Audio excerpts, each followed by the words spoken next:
We like to think we are in control. We make choices, right? But do we really? Every day we wake up and follow a routine, we go to work, come back home and repeat the cycle. But how much of this is truly our choice? Many of us are stuck in a system that demands our time and energy.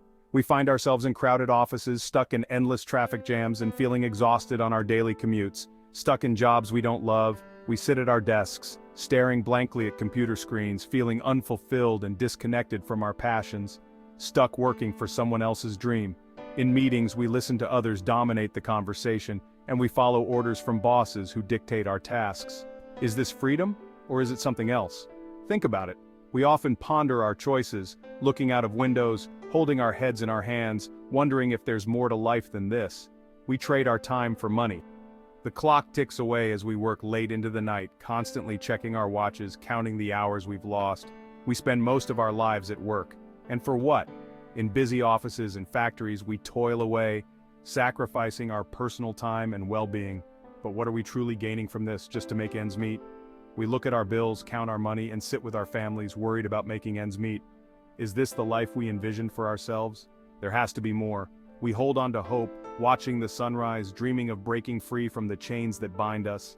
This isn't about blaming anyone, it's about understanding the system we're in. We shake hands with colleagues, engage in discussions, and join support groups to find solutions. It's about recognizing a problem. We write in notebooks, analyze problems on whiteboards, and gather in groups, acknowledging the issues we face. A problem that streets, packed public transport, and long lines. We see the faces of millions affected by the same struggles. We need to talk about wage slavery. We see people holding signs, protesting wage slavery, rallying together, and discussing wage issues. It's a conversation we need to have, and we need to find a way out. With determination in our eyes, we plan together, and we strive to climb the mountain of change. We seek a path to true freedom where our choices are our own and our lives are filled with purpose and fulfillment. Society tells us to get a good job, work hard, climb the ladder. From a young age, we're conditioned to believe that success is a linear path. Go to school, get good grades, secure a stable job, and eventually you'll reach the pinnacle of success. This is the narrative we've been fed for generations. But what if the ladder is leaning against the wrong wall? What if the very foundation of this ladder is unstable? We spend years climbing, only to realize that the destination isn't what we were promised. The ladder, a symbol of progress, becomes a metaphor for misplaced efforts. What if the system itself is flawed? Imagine a machine with gears that don't fit together, a system designed to malfunction. This is the reality many face. The system isn't just broken, it's designed to benefit a select few while leaving the majority to struggle. The gap between the rich and everyone else is huge. It's a chasm. This divide isn't just about money, it's about opportunities, access to resources, and the ability to live a dignified life.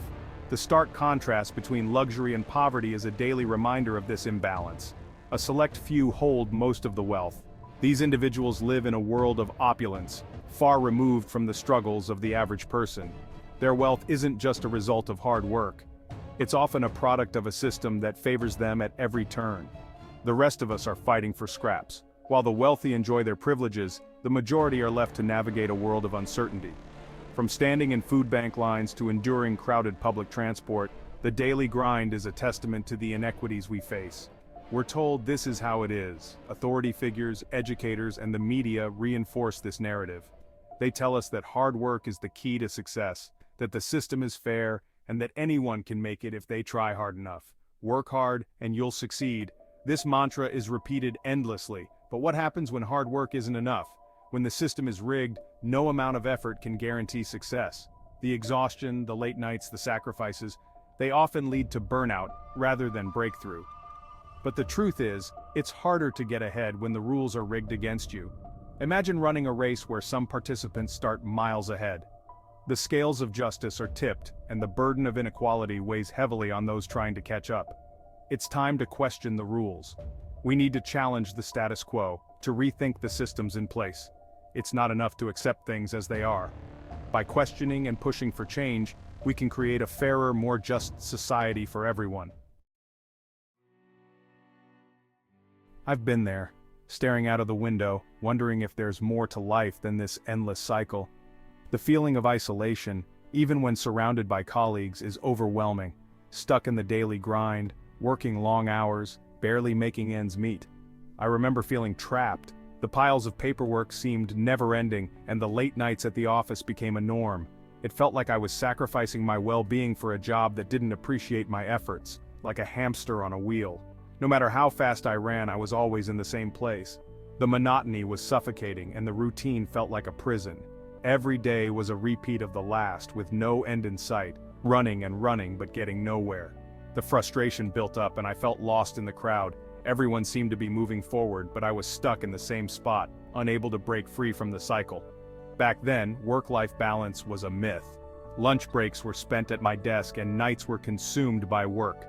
The lines between personal time and work time blurred, leaving no room for relaxation or enjoyment. It was all work and no life. My job consumed me. The stress was constant and the clutter on my desk mirrored the chaos in my mind. I felt like I was drowning in responsibilities with no way out. There was no time for anything else, no time for family, no time for hobbies, no time for me.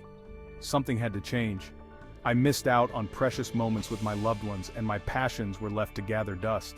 The clock was always ticking, reminding me of the time I was losing. I couldn't keep living like that. The exhaustion was taking a toll on my health, both mentally and physically. I knew I needed to make a change before it was too late. The darkness of those days was overwhelming, but it also sparked a desire for something better. I needed to find a way to escape the rat race. And so can you. It's possible to break free from the grind and find a life that brings joy and fulfillment. It starts with a decision to prioritize yourself and your well-being. The journey won't be easy, but the sunrise of a new beginning is worth it. You have the power to change your path and create a life that you love. Let's be honest. Most companies look like pyramids. A small group at the top rakes in the big bucks. The rest of us are at the bottom holding the whole thing up. We're told we're all part of a team, but let's be real. The CEO isn't worried about missing rent. They're not stressed about paying for groceries. Look, there's nothing wrong with wanting to be successful. But when success comes at the expense of others, we have a problem. A big problem. Section 5. The high cost of living. We're sold this idea that money buys happiness, but at what cost? Our health, our relationships, our sanity. Is it worth it? When you're constantly stressed about money, it takes a toll. You're exhausted all the time. You're irritable, you're not present with your loved ones. We need to stop and ask ourselves, what is the point of all this? Is this what it means to be alive, to be human? There has to be another way. Section 6, reclaiming what matters. So what can we do? How do we break free from this cycle? It starts with small steps, with reclaiming what truly matters, things like creativity, family, personal growth. We are more than just cogs in a machine. We have passions, we have talents, we have dreams. It's time to dust them off and give them life. Start small. Make time for a hobby. Spend quality time with loved ones. Learn something new. These little things can make a big difference. Section 7. Planting seeds of freedom. Breaking free from wage slavery is a marathon, not a sprint. It takes time, it takes effort, but it's possible. One way to do this is by building passive income. Think of it like planting trees. You plant the seed today. You nurture it. You give it time to grow, and, eventually, it bears fruit. Passive income is like that. It takes time to build, but over time, it can provide you with the freedom and security you crave. Section 8. Life beyond the paycheck. Imagine a life where you're not defined by your job title, where you have the freedom to pursue your passions, where work is something you choose to do, not something you have to do. Imagine having more time with your family, more time to travel, more time to simply be. That's the power of financial freedom. It's not about being rich, it's about having choices, it's about living life on your own terms, and it's within your reach. Section 9, a call to action. This isn't a pipe dream, it's not a fantasy, it's a real possibility, but it requires action. You have to want it, you have to work for it. Start by educating yourself, learn about personal finance, explore different income streams, connect with others who are on the same path. The journey won't be easy, there will be challenges, but I promise you, it's worth it. Section 10, finding your why. Before you embark on this journey, ask yourself, why? Why do you want to break free? What are you working towards? Your why is your fuel. It's what will keep you going when things get tough, so find your why, and hold on to it tight.